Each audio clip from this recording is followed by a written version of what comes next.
સમયના માટે સ્વપિતાનો પુષ્કળ આભાર માનું છું અને જૂન મહિનાના આજના બીજા રવિવારની પ્રેમની સલામ પાઠવતા આપ સર્વનો પ્રભુ નામમાં આવકાર કરું છું.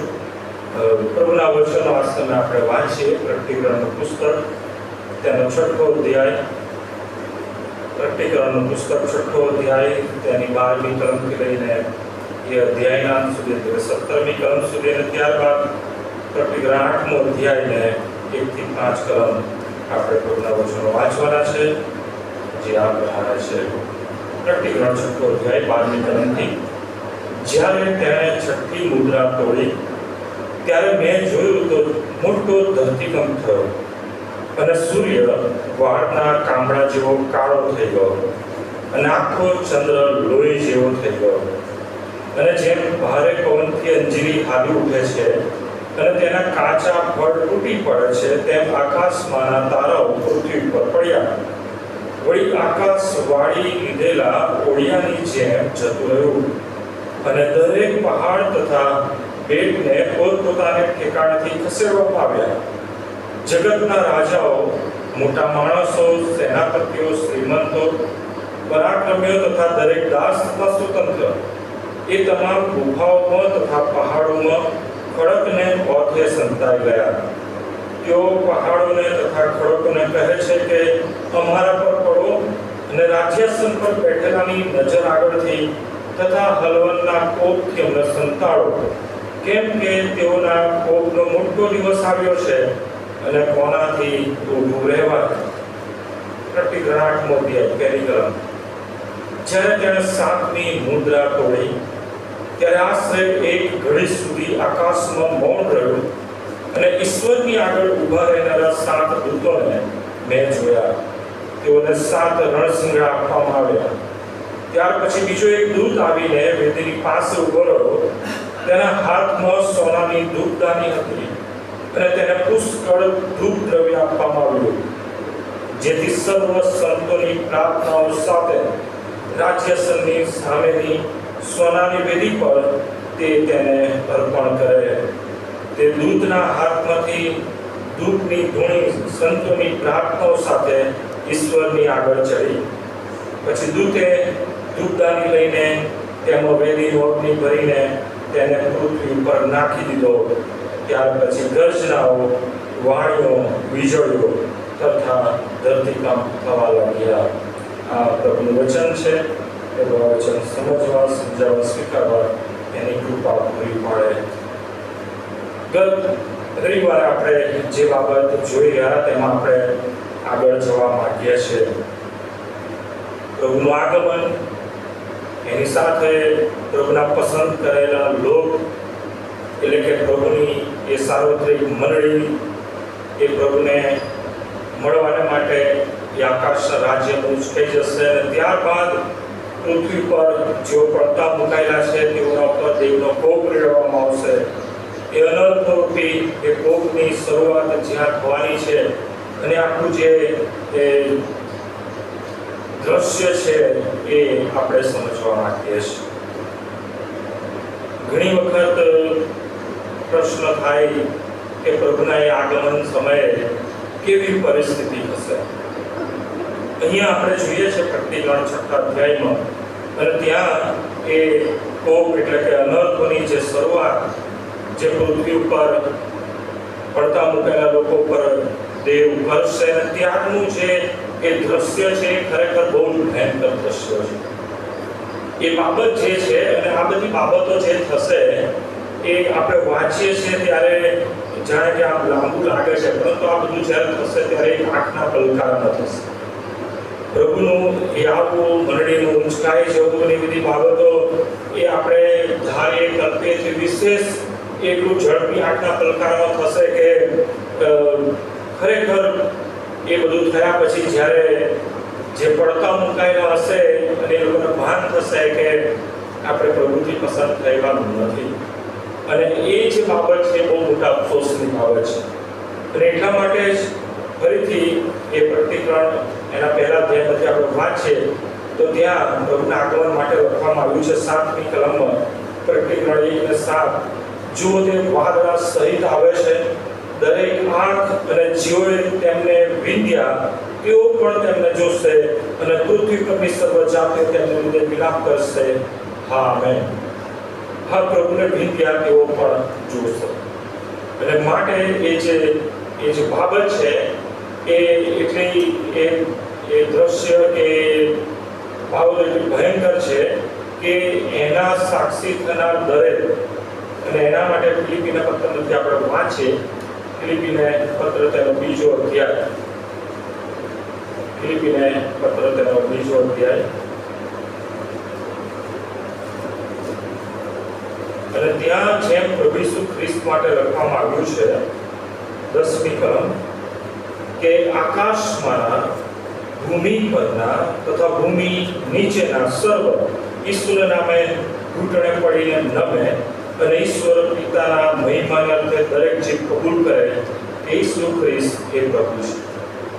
આ જ્યારે બનાવ બનશે અને એ દ્રશ્ય જોઈને આકાશમાંના એટલે ચાહે હેવનમાં રહેનાર દૂતો હોય કે એ રાજ્યસની આસપાસ વડીલો હોય કે રાજ્યસની આસપાસના એ 4 પ્રાણીઓ હોય એ આકાશમાંના અને પછી લખ્યું છે ભૂમિ પરના એટલે કે ભૂમિ પર ના પસંદ થયેલા લોકો પણ અને પછી લખ્યું છે ભૂમિ નીચેના ભૂમિ તળે એટલે કે એ હાડેસ ઇબ્રાહીમની ગોદમાં રહેલા એ આત્માઓ એ પણ ઈસુના નામે ઘૂંટણે પડીને નમે અને ઈશ્વર પિતાના મહિમાને દરેક જીવ કબૂલ કરે કે ઈસુ ખ્રિસ્ત પ્રભુ છે.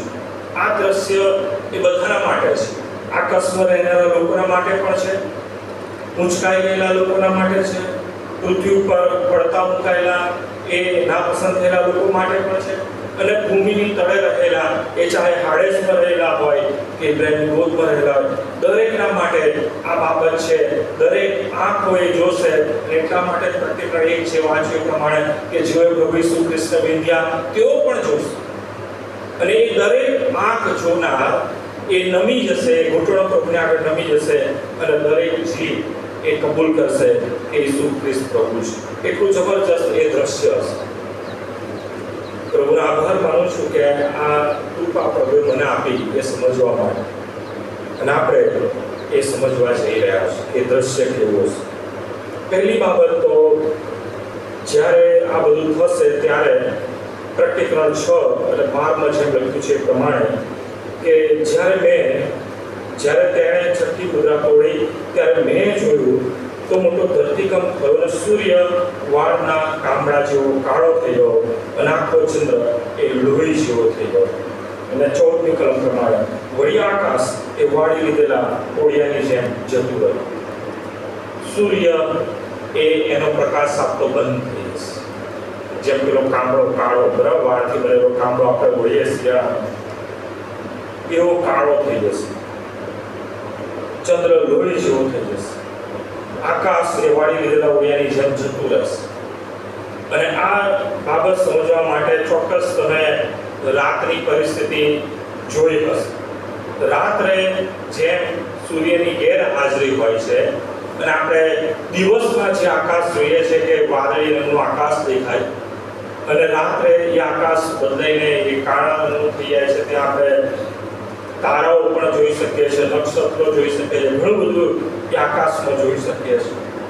અને પ્રભુના એ આગમન સમયે એ આંખના પલકારામાં જે બાબતો બનવાની છે એમાં આ જ બાબતો થશે. એકદમ જ એ જેમ રાત્રે આપણે જોઈએ છીએ કે વાદળી આકાશ અદ્રશ્ય થઈ જાય અને કાળું દુખાય છે, એ જ પ્રમાણે સૂર્યની ગેરહાજરીમાં એ આકાશ એ જતું રહેશે અને એ પ્રમાણે એ અંધકારની બાબતો દેખાશે.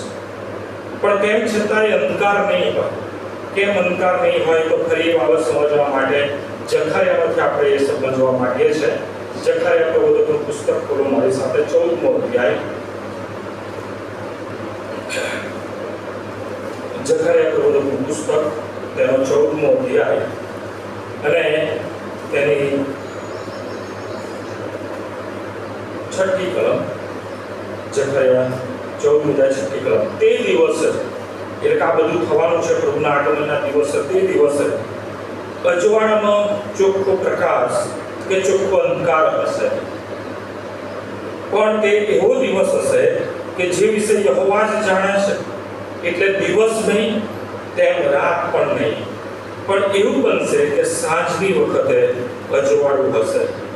હવે આ દિવસના માટે પણ જખરિયા પ્રભુએ કીધું કે ચોખ્ખું અજવાળું કે ચોખ્ખું અંધકાર હશે. એવું નહીં કે જેમ કે અમાસની રાત હોય, સૂર્ય ચંદ્ર ના હોય અને એકદમ જ અંધકાર હોય, એવું પણ નહીં હોય. હા, ચોખ્ખો દિવસ કે ચોખ્ખી રાત નહીં હોય, એટલે કે એકદમ અંધકાર પણ નહીં હોય કે એકદમ અજવાળું પણ નહીં હોય.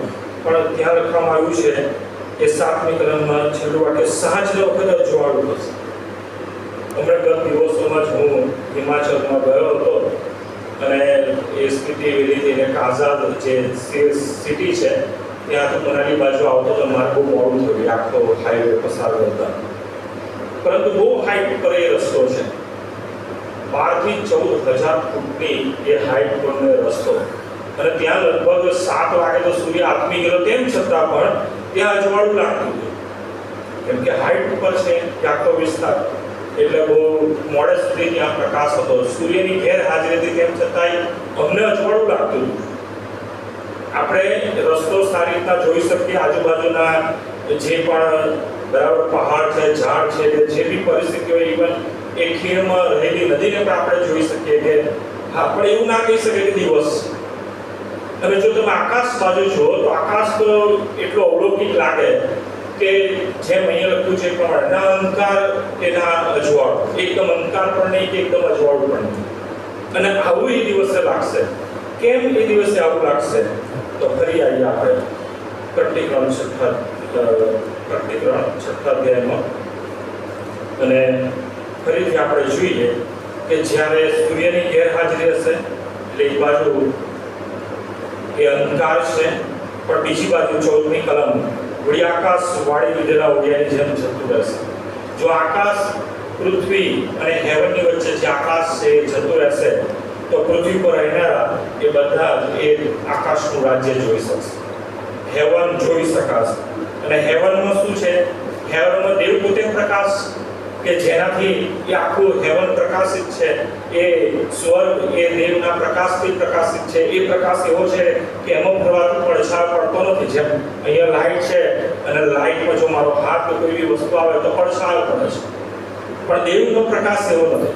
દેવનો પ્રકાશ એવો છે કે પડછાયો પડતો નથી, કોઈ બી અવરોધ દેવનો પ્રકાશ રોકી શકતો નથી. અને માટે જો આકાશ વચ્ચેથી જતું રહેશે, એક બાજુ અંધકાર છે અને પૃથ્વી પરથી આપણે આખો આકાશ એટલે કે હેવન જોઈ શકીએ છીએ, અને એ પણ હેવનનું દ્રશ્ય કેવું હશે તેમાં પણ ઘણાને એમ કહેવાય કે એ સ્વીકારવી મુશ્કેલી બને છે. કેમ કે જેમ સૂર્ય એ અત્યારે પૃથ્વીની આપણે એક બાજુથી જોઈ શકીએ તો બીજી બાજુ જોઈ શકતા નથી.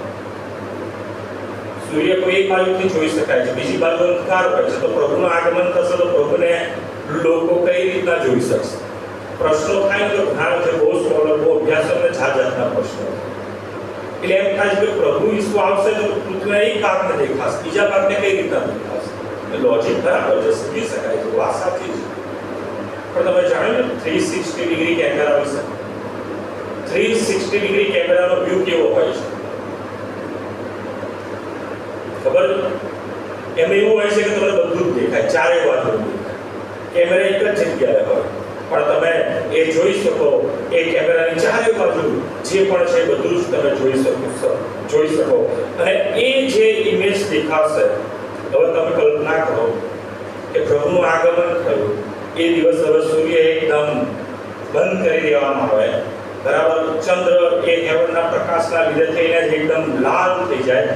કેમ કે ચંદ્ર ઉપર કોઈ બી પ્રકાશ એ અવરોધથી પડે છે ત્યારે હંમેશા એ લાલ થઈ જાય છે. જ્યારે ચંદ્રગ્રહણ થાય ને ત્યારે પણ એ ચિત્ર એવું જોવા મળે છે. એટલે સમજી શકાય છે કે ચંદ્ર એ લાલ કેમ હશે? કેમ કે દેવનો જે પ્રકાશ હેવનમાં છે, રાજ્યાસન પર છે, એ લાલ. અને ત્યાં લખવામાં આવ્યું છે એ પ્રમાણે તમે જો 4થા અધ્યાયમાં જુઓ તે લખવામાં આવેલું છે, પ્રકટીકરણ 4થો અધ્યાય અને બીજી કલમ, એકાએક હું આત્મામાં હતો અને જો આકાશમાં રાજ્યાસન મૂકવામાં આવ્યું, તે રાજ્યાસન પર એક જણ બેઠેલો હતો. જે બેઠેલા હતા તે દેખાવમાં યાસ્પીસ, પાષાણ તથા લાલ જેવા હતા. એ લાલ પ્રકાશ એ યાસ્પીસ અને પાષાણમાંથી આવતો પ્રકાશ હશે. એટલે પ્રકાશ એવો હશે કે આપણને જોવું બહુ જ ગમે. એવો જન્મ નથી કે એકદમ આમ લાઇટની સામે જોયો, સૂર્યની સામે જોયો અને જે જેવો પ્રકાશ નહીં. એ પ્રકાશ જોવામાં તમને બહુ જ ગમે એવો એ પ્રકાશ હતો. અને એવો પ્રકાશ બરાબર ત્યાં લખવામાં આવ્યું છે લાલ, અને ત્યાં લખવામાં આવ્યું છે પ્રમાણે પાષાણ, કિંમતી પાષાણ, યાસ્પિસ પાષાણ. અને એ લાલ પ્રકાશમાં ચંદ્ર ઓલરેડી એ રક્ત જેવો દેખાશે, એ લાલ કે લોહી જેવો દેખાશે. અને પછી એ હેવનનો વ્યૂ એ 360 ડિગ્રીની જેમ દેખાશે. પૃથ્વી પરની ટેકનોલોજી કરતાં દેવની પાસે જે સામર્થ્ય, દેવનું જે જ્ઞાન છે ને, એ ઓલરેડી બાઇબલ કહે છે બહુ અદ્ભુત છે, કે આપણે એને કરી શકતા નથી. અને દેવ પણ કહે છે મારા માર્ગો એ તમારા માર્ગોથી ઊંચા છે, મારા વિચારો એ તમારા વિચારોની કલ્પનાની પર છે. તો તમે વિચારો કે એ ચિત્ર કેટલું જબરજસ્ત, એ ભયાવહ ચિત્ર હશે કે જ્યારે આ બાબતો થશે, આંખના પલકારામાં સૂર્ય બંધ થઈ જશે, સૂર્ય એ કાળો થઈ જશે. હેવન કે આપણે પૃથ્વી પરથી અને પૃથ્વી નીચેથી કે દરેક જગ્યાએથી 360 ડિગ્રીના વ્યૂ પ્રમાણે દરેક લોકો જોઈ શકશે. અને એ પણ કેવું દેખાશે ખબર છે? ફરીથી જો આને વધારે સાહેબના સમજવું હોય તો ચોક્કસ તમે ક્યાંક ને ક્યાંક કોઈ પ્રકાર કોઈ ઓડિટોરિયમમાં ગયા હશો, કે જ્યાં ઓડિટોરિયમને એકદમ લાઇટ બંધ કરવામાં આવે અને પડદા ઉપર કે સ્ટેજ ઉપર જે બાબતો જે જોવાની છે એ જ દેખાય. અને સેમ એ જ પ્રમાણે એ પ્રભુના દિવસે આવું થશે કે બધું જ ડીમ થઈ જશે અને કેવળ પ્રભુની બાબતો અને આકાશના રાજ્યમાંથી જે થવાનું છે, જે અનંત આપણે જોવા જઈ રહ્યા છે, એવી રીતના દેખાશે. કોઈ બી વ્યક્તિ જોઈ શકશે અને એવી રીતના દેખાશે, અદ્ભુત રીતના, કે તમે કલ્પના ના કરી શકો. અને એટલા માટે ત્યાં ફિલિપીના પત્રમાં જેમ વાંચ્યું એ પ્રમાણે કે એ એટલું અદ્ભુત હશે એ નજારો, એ દ્રશ્ય, કે જોનાર દરેક આંખોના ઘૂંટણો એ પ્રભુ દેવની આગળ નમી જશે. એ જોનાર એ દરેક જીભ કબૂલ કરશે ઈસુ ખ્રિસ્ત એ જ પ્રભુ છે. અને પછી શરૂઆત થશે અનર્થો. અને અનર્થોની શરૂઆત કેવી રીતના થશે તે પણ સમજાવવા માટે જો હું કહું તો તમે કદાચ 3D એનિમેશનનો જો અનુભવ થયો હોય, બરાબર, તમે ઓડિટોરિયમમાં બેઠા છો અને 3D એનિમેશનનો જો તમે અનુભવ લઈ રહ્યા છો, તો ત્યાં જોનાર એવું લાગે કે બધું મારી સાથે જ થઈ રહ્યું છે. કોઈ વસ્તુ ફેંકવામાં આવે તો તમને લાગે મારી ઉપર જ આવશે. એવો અનુભવ એ અનર્થોના સમયે થશે. હેવનમાંથી 360 ડિગ્રીના વ્યૂથી બધું તમે જોઈ રહ્યા છો અને એ બધું ત્યાં એ પ્રમાણે થઈ રહ્યું છે. અને જ્યારે એ દૂતો વગાડશે તો એ સાઉન્ડની ઇફેક્ટ આવશે, તમને એમ લાગશે મારા કાનમાં જ વગાડવામાં આવી રહ્યું છે. એ અનર્થ કરેડવામાં આવશે તો પૃથ્વી પર રહેલા દરેકને એમ થશે કે મારી ઉપર જ આવી રહ્યું છે. અને એટલા માટે એ ચિત્ર એવું છે કે જોનારા દરેક કેવી વિનંતી કરે છે. એ 6થા અધ્યાય અને છેલ્લી 2 કલમો 16મી કલમ 15મી કલમથી વાંચે. જગતના રાજાઓ, મોટા માણસો, સેનાપતિઓ, શ્રીમંતો, પરાક્રમીઓ તથા દરેક દાસ તથા સ્વતંત્ર એ તમામ ગુફાઓ તથા પહાડોમાં ખડકનો તે સંતાઈ રહ્યા. તેઓ પહાડોને તથા ખડકોને કહે છે કે અમારા પર પડો અને રાજ્યાસન પર બેઠેલાની નજર આગળથી તથા હલવાનના કોપથી અમને સંતાડો, કેમ કે તેઓના કોપનો મોટો દિવસ આવ્યો છે અને કોનાથી ઉભરે. દરેક વ્યક્તિ જોઈ શકશે.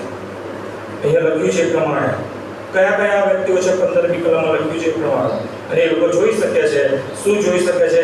રાજ્યાસન પર બેઠેલા. અને એ ચિત્ર એટલું અદ્ભુત, એટલું ભયાવહ હશે કે જોનારના એ હાડકાં ઉડી જશે. એ જોનારની આંખો, એ જોનારના હૃદયો, એ જોનારના શરીરો, હા, એ જાણે કે એ જમીનમાં મૂકી જતા હોય એવી પરિસ્થિતિ અનુભવશે. અને એ જોનાર કોઈ બી હોય એ દરેક ઘૂંટણ નમી જશે, દરેક જીભ કબૂલ કરશે એવું એ દ્રશ્ય હશે. અને ઈસુ ખ્રિસ્તને એ દરેક આંખ જોશે. ઈસુ ખ્રિસ્તને જોઈને દરેક જીભ કબૂલ કરશે કે ઈસુ ખ્રિસ્ત એ પ્રભુ છે અને એની આગળ એ દરેક ઘૂંટણ એ નમી જશે. હવે વિચાર કરો, આટલું થયા છતાં 8મા અધ્યાય પ્રમાણે જો તમે દેવના રાજ્યમાં પસંદગી પામ્યા નથી અને હવે જો એ અનર્થો, એ કોપ, એ દેવનો કોપ જો તમારી પર રેડવામાં આવશે, અને મેં કીધું એ પ્રમાણે કે જ્યારે બધું થશે, 8મો અધ્યાય 7મી મુદ્રા તોડી 1લી કલમમાં 7 રણસીરા દૂતને આપવામાં આવ્યા અને 5મી કલમ પછી દૂતે ધૂપદાની લઈને તેમાં વેદીનો અગ્નિ ભરીને તેને પૃથ્વી પર નાખી દીધો. ત્યાર પછી ગર્જનાઓ, વાણીઓ, વીજળીઓ તથા ધરતીકંપ થવા લાગી. એ બાબત મેં કીધી પ્રમાણે વ્યક્તિગત દરેકને એવું થશે કે મારી સાથે આવું થઈ રહ્યું છે. અત્યારે એવું થાય કે હું અહીંથી બોલી રહ્યો છું પણ કોઈને ના સાંભળવું હોય તો થોડા બહાર જઈને ઊભા રહે કે ત્યાં ઓછો અવાજ આવે. તમે મારા સાંભળવાથી બચી શકશો, આ સાઉન્ડથી બચી શકશો. કે તમારી આંખો મને ના જોઈએ એના માટે પિલ્લરની બાજુમાં કે બહાર નીકળીને તમે કંઈ બી કરી શકો, તમે સંતાઈ શકો. પણ દેવનું પ્રગટ થવું, દેવના રાજ્યનું પ્રગટ થવું, દેવના કોપનું પ્રગટ થવું એ કોઈનાથી બચી થશે નહીં કે કોઈનાથી સંતાઈ જવાશે નહીં. દેવ દરેકને પકડી પાડશે. અને એટલા માટે વાલો બહુ જરૂરી છે કે આપણે આ કોપથી બચીએ, પ્રભુના એ અનર્થોથી બચીએ અને પ્રભુના આગમન પહેલા પ્રભુને મળવા માટે તૈયાર થઈએ. જેમ કે આમાં પ્રભુને મળવા માટે કેટલા તૈયાર છે. એક સમયની વાત છે, પાળક સાહેબ આરોગ્યના સંદેશો આપી રહ્યા હતા અને માર્કની સુવાર્તાના 25મા અધ્યાયમાંથી જે 10 કુમારિકાઓ છે એના પર સંદેશો આપી રહ્યા હતા. અને સંદેશો પૂરો થતાં પાળક સાહેબે ત્યાં કોલ આપ્યો કે કેટલા પ્રભુને મળવા માટે તૈયાર છે. બધાએ હાથ ઊંચો કર્યો, હા અમે પ્રભુને મળવા માટે. પછી પાળક સાહેબે કીધું પણ પ્રભુ જ્યારે આવવાના છે ત્યારે તમે એને મળવા માટે તૈયાર થશો? તો કે અમે તૈયાર છે. પાળક સાહેબે કીધું મને ખબર છે એ સમય કયો છે, એ દિવસ કયો છે, જોઈએ કેટલા મળવા માટે તૈયાર થાય છે. અને ખરેખર એવું થયું. પાળક સાહેબને ખબર હતી એ દિવસ કયો હતો, એ સમય કયો હતો. પણ શું થયું? જે લોકો દાવો કરતા હતા હાથ ઊંચો કરીને કે અમે પ્રભુને મળવા માટે તૈયાર છે, એમનું કોઈ પ્રભુના રાજ્યમાં પ્રવેશ પામી શકે. એ બધા પડતા. આ તો સાંભળેલી વાત છે. એ સમય અને દિવસ કયો છે ખબર? રવિવારનો સમય અને 9 વાગ્યાનો એ દિવસ અને સમય હશે. તો શું થશે? પ્રભુનું આગમન રવિવારે સવારે 9 વાગે ઘંટ વાગે થવાનું હોય તો કેટલા હશે એના રાજ્યમાં? હાથ ઊંચો થાય. તમે જો 25મો અધ્યાય વાંચો ને, માર્કની સુવાર્તા 25મો અધ્યાય ખોલી આપણે વાંચીએ આમાંથી. બરાબર, જુદી જુદી 3 બાબતો છે. પ્રથમ તો 10 કુમારિકાઓ સંબંધી કહે છે અને પછી જે 3 વ્યક્તિઓને તાલંત આપે છે એમના સંબંધી પ્રભુ ઈસુ ખ્રિસ્ત કહે છે. બરાબર, તો પ્રભુને જે તાલંતો આપ્યા એ ચાકરો પાસેથી કેવી આશા હતી? બહુ મોટી આશા હોય. તમે જો પ્રભુ જે એમના માટે કહે છે એ સાંભળીએ. માર્કની સુવાર્તા 25મો 21મી કલમ પર વાંચો. તમારા 21મી કલમ. તેના પ્રભુએ તેને કહ્યું, શાબાશ, સારા વિચાર કર. તું થોડામાં વિશ્વાસનું માલુમ પડ્યો છે. હું તને ઘણા પદ કરાવી, હું તારા પ્રભુના આનંદમાં. કેટલાનો વિશ્વાસનું માલુમ પડ્યો છે? બહુ મોટા વિશ્વાસમાં, બહુ મોટી જવાબદારીમાં, બહુ મોટા કામમાં વિશ્વાસનું માલુમ પડ્યો છે? ના, એવું નથી લખ્યું. શું લખ્યું છે? તું બહુ થોડામાં વિશ્વાસનું માલુમ પડ્યો છે. બીજા માટે શું કહે છે? 23મી કલમ એ પણ વાંચો. તેના પ્રભુએ તેને કહ્યું, શાબાશ, સારા તથા વિશ્વાસુ ચાકર. તું થોડામાં વિશ્વાસનું માલુમ પડ્યો છે. હું તને ઘણા પદ કરાવી, હું તારા પ્રભુના આનંદમાં. અહીંયા પણ એ જ બાબત ફરીથી પ્રભુ કહે છે બીજા માટે પણ કે તું થોડામાં વિશ્વાસનું માલુમ પડ્યો છે. આપણે નોકરીનો જો આપણો સમય હોય તો બિફોર ટાઈમ આપણે હાજર થઈએ છીએ. આપણા પ્રસંગો હોય ત્યાં પણ આપણે આશા રાખીએ બિફોર ટાઈમ બધું થાય. 9 વાગ્યાનો સમય હોય તો 8:30 આપણે તૈયાર. તો જો પ્રભુ છે ને બહુ થોડામાં વિશ્વાસો થવાની વાત કરે છે. પ્રભુએ કેટલા દિવસ આપણને આપ્યા છે એનું ભજન કરવા માટે? કેટલા દિવસ આપ્યા? 7 દિવસ, સોમવારથી રવિવાર સુધી. કેટલા દિવસ આપ્યા? એક જ દિવસ. એક દિવસ હવે મને આપો તમારા એ અઠવાડિયામાંથી. બસ મહિનાના કેટલા થયા? 4 અને કોઈક વાર 5 રવિવાર. બાકીના દિવસ શું? બાકીના એ 26 દિવસ શું કરીએ છીએ આપણે? પ્રભુએ કીધું તમે ખાઓ પીઓ મોજ કરો, એની કોઈ વાત નહીં. નોકરી કરો. હું એક વ્યક્તિને બહુ સારી રીતના ઓળખું છું. ગવર્મેન્ટમાં એમને બહુ મોટી પોસ્ટ હતી અને રિટાયર્ડ થાય ત્યારે એમને એવોર્ડ મળ્યો. એવોર્ડ શાનો મળ્યો? બહુ રેગ્યુલર રાબેતા મુજબ બિફોર ટાઈમ હાજર થવાનો અને વ્યવસ્થિત નોકરીમાં એ બધી જવાબદારી વિશ્વાસપૂર્વક પૂર્ણ કરવાનો. કેમ કે બહુ મોટી સંસ્થા હતું, નામ નહીં લો, બરાબર. એમાંથી રિટાયર્ડ થાય તેમને એવોર્ડ મળે. પણ એ વ્યક્તિ પ્રભુના રાજ્યમાં ના કરે. કેમ? રવિવાર હંમેશા સંદેશો શરૂ થવાનો ત્યારે 10 વાગે હાજર. પ્રભુનું ભજન ક્યાં? પ્રભુને તમે ભક્તિ સભામાં આવો છો કે કોઈ બી તમે સંગતમાં ભાગીદાર બનો છો, બરાબર. ચર્ચની એક્ટિવિટીની જે સંગત છે એમાં તમે કોઈ માણસના માટે નથી આવતા. જો આવતા હોય ને તો હું તમને સ્પષ્ટ કહી દઉં છું, પ્રભુ તરફથી કોઈ આશીર્વાદ નહીં મળે. પ્રભુને તમારી પાસેથી બહુ મોટી આશા નથી. પ્રભુ ઈચ્છે છે કે તમે થોડામાં પણ વિશ્વાસુ માનવું પડે.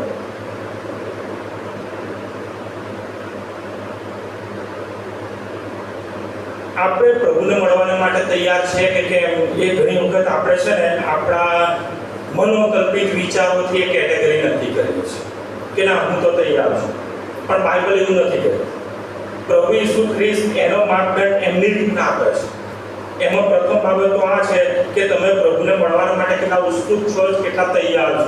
અને એના માટે તમારી જે દુનિયાવી જવાબદારીઓ છે, બરાબર, એમાં પણ તમારો ટેસ્ટ થાય છે કે તમે દુનિયાવી તમારી જવાબદારીઓમાં, પ્રભુના કાર્યમાં, પ્રભુના મહિમા માટે, પ્રભુના ભજન માટે તમે કેટલા રેગ્યુલર છો અને કઈ રીતના, કયા ભાવથી. કેમ કે પ્રભુ ઈસુ ખ્રિસ્ત એ યોહાનની સુવાર્તા 4 અધ્યાયમાં સમૃદ્ધિ બહુ સ્પષ્ટ કહે છે, જેઓ દેવને ભજે છે તો આત્માથી અને સત્યતાથી ભજે છે અને એવાને દેવ ઓળખે છે. તમે ક્યાં કઈ રીતના કયો ભાગ ભજ્યો એનાથી પ્રભુને કોઈ લેવા દેવા નથી. કેમ કે જે પડતા મુકાશે એમાં કેવા લોકો હશે તમે સમજો. કે માર્કની સુવાર્તા 7નો અધ્યાય ખોલો મારી સાથે. કેવા લોકો હશે જે પડતા મુકાશે? એવું નથી કે બહુ પાપી હોય, પ્રભુના એ ભક્તિ સભાનામાં કે ચર્ચમાં કે સંગતમાં કે પ્રભુના કાર્યમાં કોઈ લાખ ભાગ નહીં હશે એવા લોકો હશે? ના. એવા લોકો હશે કે ત્યાં લખવામાં આવ્યું છે માર્કની સુવાર્તા 7નો અધ્યાય 21મી કલમ, જેઓ મને પ્રભુ પ્રભુ કહે છે તેઓ સર્વ આકાશના રાજ્યમાં બેસશે એમ તો નહીં, પણ જેઓ મારા આકાશના પિતાની ઈચ્છા પ્રમાણે કરે છે તેઓ જ બેસશે. તે દિવસે ઘણા મને કહેશે. એવું નથી લખ્યું થોડા, ઘણા કેવા લોકો હશે? ઘણા લોકો મને કહેશે. શું કહેશે? 22મી કલમ ફરીથી, તે દિવસે ઘણા મને કહેશે કે પ્રભુ પ્રભુ શું અમે તારે નામે પ્રબોધ કર્યો નથી? એનો મતલબ પ્રીચર, સંદેશ વાહકો, જેમને બહુ મોટા મોટા પ્રસંગોમાં સંદેશાની જવાબદારી મળી હશે, બરાબર, એવા લોકો. પછી આગળ, તારે નામે ભૂતોને કાઢ્યા નથી, ચમત્કારો કરતા સ્પિરિચ્યુઅલ વ્યક્તિઓ કે જે દાવા કરે કે અમે ચમત્કાર કરીએ છીએ, બીમારી જતી રહે છે, હાથ અકળાથી પડી જાય છે, અન્ય ભાષા લોકો બોલવા લાગે છે, તારે નામે ભૂતો કાઢ્યા નથી. પછી આગળ, તારે નામે ઘણા પરાક્રમી કાર્યો કર્યા નથી, ઘણા એવા પરાક્રમી કામો કરનાર. પણ પ્રભુ શું કહેશે? 23મી કલમ, ત્યારે હું તેઓને સાફ કહીશ કે મેં તમને કદી પણ ઓળખ્યા નથી. ઓ ભૂલ કરનારાઓ, તમે મારી પાસેથી દૂર છો. પ્રભુના રાજ્યમાં પ્રવેશવાને માટે જે લાયકાત છે એ કઈ?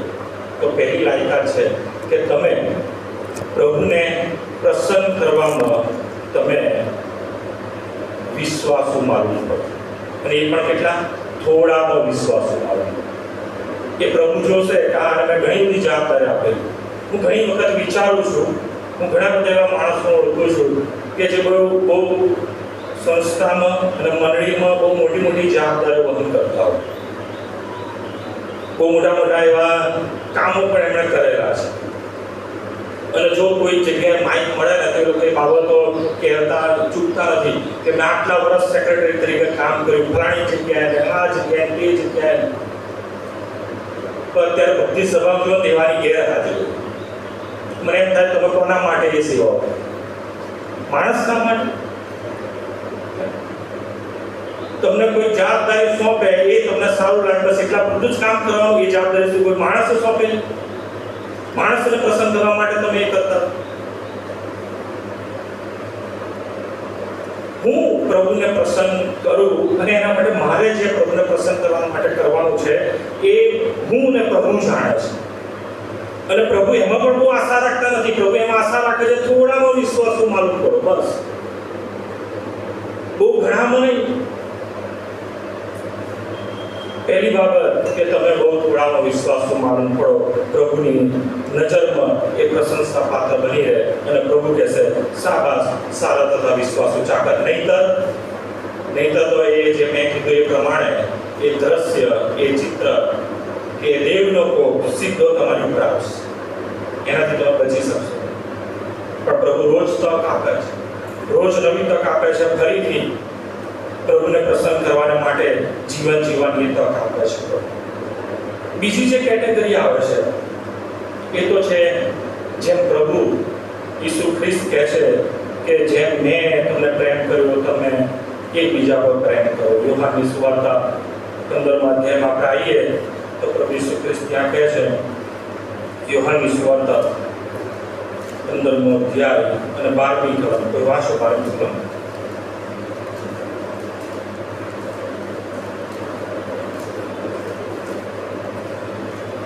યોહાન 15:12 ઝડપથી. મારી આજ્ઞાઓ એ છે જેમ મેં તમારા પર પ્રેમ રાખ્યો છે તેમ તમે બીજા પર પ્રેમ રાખો. બીજી કેટેગરી આવે છે પ્રભુના રાજ્યમાં પ્રવેશવા માટેની. અને શૈતાન છે ને આમ જ આપણને ફસાઈ જાય છે, ગુમાઈ જાય છે. પ્રભુના મહિમાને માટે કે પ્રભુને પ્રસન્ન કરવા માટે આપણે જે કરવું જોઈએ ને એમાં આપણે કમતી માલુમ પડીએ છીએ. હા, માણસને પ્રસન્ન કરવા માટે આપણે બધું કરીએ છીએ. કોઈ ફોન કરે મારે જરૂર છે ને આટલા વાગે મળવું છે તો આપણે એના માટે બિફોર ટાઈમ જઈશું, પણ પ્રભુને મળવા માટે આવીએ છીએ એમાં આપણે કદી બિફોર ટાઈમ નથી કરવાનો. કે પ્રેમ કરવાની બાબતમાં પ્રભુ કહે છે જેમ મેં તમારા પર પ્રેમ રાખ્યો તેમ તમે બીજા પર પ્રેમ રાખો. આ કદાચ એવું થાય કે બધું અઘરું છે, તો આ બધું કઠણ છે, ના વાળો. કેમ કે પ્રભુ ઈસુ ખ્રિસ્ત પોતે એનો નમૂનો આપતા કહે છે. પ્રભુ ઈસુ ખ્રિસ્ત પોતે માણસ બનીને આવ્યા અને એ તો નિયમ શાસ્ત્રમાં પણ નિર્દોષ થયા. આપણે તો નિયમ શાસ્ત્ર નથી લાવતા કે પ્રભુ ઈસુ ખ્રિસ્તે ફરજ નથી પાડતા કે તમે નિયમ શાસ્ત્ર પાડો. પ્રભુ ઈસુ તો નિયમ શાસ્ત્ર સંબંધી પણ નિર્દોષ રહ્યા. એમણે પાપ ના કર્યું. હા, એ 100% માણસ હતા તેમ છતાં. અને જે બાબત પ્રભુ ઈસુ ખ્રિસ્ત કહે છે એ બાબત એમણે પોતે કરી બતાવી. માણસ બનીને પોતે પરિપૂર્ણ કરી બતાવી છે. એમાં એ પરિપૂર્ણ રહ્યા. એ ચાહે દેવને મહિમા આપવાનો હોય, બિફોર ટાઈમ જ્યાં બી હાજર રહેવાનું હોય, એમની પ્રાર્થનાઓ માટે જો તમે જુઓ તો બાપ્તિસ્મા થયું ત્યારથી 40 દિવસ પ્રભુ એકાંતવાસમાં ગયા, એ પ્રાર્થનામાં રહ્યા. પ્રભુ જ્યારે વધસ્તંભ ઉપર જ્યારે દેવના ભગવાન તરીકે જે કાર્ય પરિપૂર્ણ કરવાનું એ પહેલાની બાબત શિષ્યો ઊંઘી ગયા, પણ પ્રભુ ઈસુ ખ્રિસ્ત પ્રાર્થનામાં રહ્યા. શિષ્યો ઊંઘી ગયા, પણ ત્યાં પણ પ્રભુ ઈસુ ખ્રિસ્ત કોઈ દોષારોપણ નથી કરતા. જો આવું બધું સમજવા જઈએ તો મારો વિચાર કરો કે તમે ખરેખર પ્રભુને મળવા માટે તૈયાર છો કે કેમ. તમારો વિચાર જો આ બાબતો, કેમ કે પ્રભુનું આગમન ખૂબ નજીક છે. અને જો એ થઈ ગયું, જે બાબતે આંખના પલકારો થનાર છે એ જો થઈ ગયું, અને જો તમે પડતા મુકાયા પછી ભલે તમે પ્રભુ પ્રભુ કર્યું હોય, ચમત્કારો કર્યા હોય, ગમે એટલા ઉપદેશો આપ્યા, ગમે એટલા વર્ષો સેવા કરી હોય, બહુ જબરજસ્ત એ સેવાના માટે તમારી પાસે શબ્દો હોય, પ્રમાણપત્રો હોય, પણ તમને પ્રભુના રાજ્યમાં પ્રવેશ નહીં. અને એટલા માટે બહુ જરૂરી છે કે આપણે પ્રભુને મળવા માટે તૈયાર છે કે કેમ એ આ બાબત વિશે વિચારે. ચોક્કસ આવતા રવિવારે ઘણી ખબર પડશે એ બાબતથી કે કોણ દેવના રાજ્યમાં જશે. પ્રભુ ઈસુ ખ્રિસ્ત કહે છે જેમ મેં તમારા પર પ્રેમ રાખ્યો તેમ તમે બીજા પર પ્રેમ રાખો. ખ્રિસ્તી વ્યક્તિ માટે આ જ બાબત બહુ અઘરી છે. પ્રભુને મહિમા માટે કરવામાં આવતી બાબતો, એ વ્યક્તિગત જીવનોની બાબતો, અને પછી આજે પ્રેમની બાબતો. કેમ કે પ્રેમના માટે જો કહેવા જઈએ બરાબર તો ઘણા તો બાળકને પ્રેમ નથી કરી શકતા, તો પછી બીજાને શું પ્રેમ કરશે. પ્રભુ ઈસુ ખ્રિસ્ત કહે છે જેમ મેં તમારા પર પ્રેમ રાખ્યો તેમ તમે એકબીજા પર પ્રેમ કરો. અને આ બધી બાબતોમાં જે વિશ્વાસો રહેવાનું છે એમાં પ્રભુ ઈસુ ખ્રિસ્ત જે કહે છે મંડળીને, પ્રકટીકરણ પુસ્તક 1 અધ્યાય અને ત્યાં આપણે જોઈએ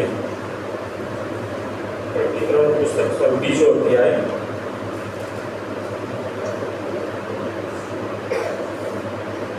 અને ત્યાં એફેસસની મંડળીને જેમ કે છે પ્રમાણે 4થી કલમ, તો પણ તારી વિરુદ્ધ મારે આટલું છે કે તે તારા પ્રથમના પ્રેમનો ત્યાગ કર્યો છે.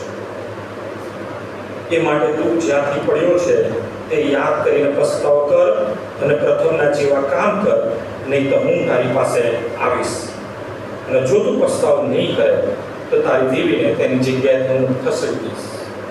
આ પ્રભુનું વચન છે મંડળી માટે, એના લોકોના માટે. અને જો એમાં વિશ્વાસુ રહ્યા, થોડામાં પણ વિશ્વાસુ માલુમ પડ્યા, તો એ જ પ્રકટીકરણ 2 અધ્યાય 7મી કલમમાં કહે છે, આત્મા મંડળીનો જે કહે છે તે જેને કાન છે તે સાંભળે, જે જીતે છે તેને ઈશ્વરના પારાદેશમાંના જીવનના ઝાડ પરનું ફળ હું ખાવાના દઈશ. જબરજસ્ત આશીર્વાદ. ચોક્કસ પ્રભુની એક કૃપામાં પ્રભુ મને એક વિચાર આપ્યો છે કે આપણા અનર્થો પૂરા થશે તો પ્રભુની કૃપામાં જે સ્વર્ગમાં જે લોકો એટલે કે દેવના રાજ્યમાં પ્રવેશ પામશે એમને કેવા કેવા આશીર્વાદો મળશે એના વિશે પણ આપણે જોઈશું. પરંતુ વાલો, એ પ્રભુનો કોપ, પ્રભુના અનર્થો આપણે નથી ઈચ્છતા કે પ્રભુની મંડળી તરીકે આપણે કમતી માલુમ પડીએ પ્રભુના એ વિશ્વાસમાં, પ્રભુના એ પ્રેમમાં. જે કેટેગરી છે પ્રભુ એ બહુ સ્પષ્ટ કહે છે મંડળીને પ્રકટીકરણ 2 પ્રમાણે કે તું શું કર, તો તારા પ્રથમના પ્રેમનો ફરીથી તું પ્રભુની સાથે એ સંબંધમાં આવ, પસ્તાવો કર અને શું કર, વિશ્વાસ કરે. પસ્તાવા સહિત આપણે એ પ્રભુના એ વચનમાં, પ્રભુએ આપેલી જવાબદારીમાં પ્રભુને મળવા માટે આપણે તૈયાર થઈએ. એ વિશ્વાસમાં અને એ પ્રેમમાં પ્રભુને મળવા માટે આપણે તૈયાર થઈએ. કદાચ આ પરિસ્થિતિ, આ દિવસોની પરિસ્થિતિ એવી છે કે કદાચ આપણે પડી ગયા છે, વિશ્વાસમાં કમતી માલુમ પડે, પ્રભુના પ્રેમમાં આપણે ઠંડા થઈ ગયા છે, પ્રથમના પ્રેમનો ત્યાગ થયો છે, તો વાળો ત્યાંથી ફરી પાછા ઊભા થાય. નહીં તો શું થશે? પ્રકટીકરણનું પુસ્તક અને 8મા અધ્યાયમાં વાંચ્યું એ પ્રમાણે કે 7 દૂતો એ 7 રણસિંગડા ઉડાડશે અને પછી એ અનર્થો એ પૃથ્વી પર પડતા મુકાયેલા ઉપર એ રેડવામાં આવશે. એ દેવ લોકો એ પરિપૂર્ણ કરવામાં આવશે, કેમ કે દેવના પ્રેમનો એ લોકો ત્યાગ કર્યો. દેવે જે ઉદ્ધાર અને તારણ માટે પોતાનું બલિદાન આપ્યું, એ દેવ અને એ વચનો પર, દેવના વચન પર વિશ્વાસ કરવાને એ કમતી માલુમ પડ્યા અને એટલા માટે થઈને એ દેવનો કોપ રેડવામાં આવશે. કોઈ બચી શકશે નહીં, કોઈ એ કોપથી સંતાઈ શકશે નહીં. એ રાજ્યાસન પર બેઠેલાની એ દ્રષ્ટિથી અને રાજ્યાસન પર બેઠેલાના એ કોપથી કોઈ બચી શકશે નહીં, કોઈ સંતાઈ શકશે નહીં કે કોઈ ત્યાં એ આ બધુંથી ભાગી શકશે નહીં. એટલે માટે વિચાર કરીએ, આ વચનો સ્વીકારવા માટે આપણી જાતને તૈયાર કરીએ અને પ્રભુના આગમનનું એ દ્રશ્ય કે જ્યાં પ્રભુ એ દૂતો સહિત આવશે, વાદળા સહિત આવશે, એ રણસિંહના નાદ સહિત આવશે, દરેક આંખ જોશે, દરેક ઘૂંટણ એમની આગળ નમશે અને દરેક જીભ કબૂલ કરશે ઈસુ ખ્રિસ્ત એ પ્રભુ છે. આ વચનો સમજવા, સમજાવવા અને સ્વીકારવા પ્રભુ વિશેષ હજુ કૃપા પૂરી પાડે. આવનાર દિવસોમાં